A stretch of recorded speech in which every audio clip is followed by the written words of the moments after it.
तो चलिए देखते हैं। अभी हम लोग देखने जा रहे हैं फसल। फसल क्या है, फसल कितने प्रकार के होते हैं। एग्जाम के लिए, परीक्षा के लिए एकदम इम्पोर्टेंट प्रश्न बनने वाला है।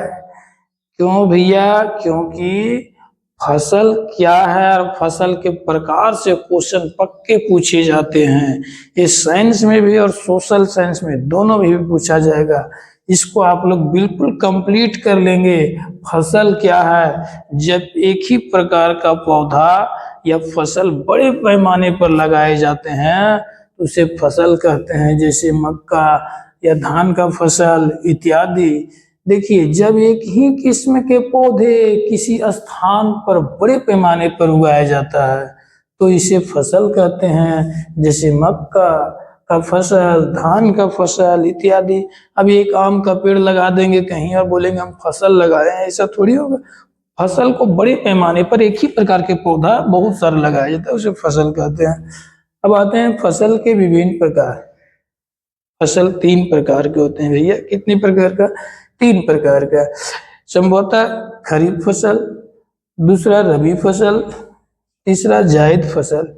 देखिए, खरीफ फसल किसे कहते हैं? जिन फसलों को वर्षा ऋतु मतलब जून जुलाई में बोया जाता है तथा फसल की कटाई अक्टूबर से दिसंबर तक होती है। सोयाबीन, जैसे सोयाबीन, कपास, धान, मक्का, जैसे खरीफ फसल, जैसे अभी हम लोग जो लगाएंगे। क्लियर?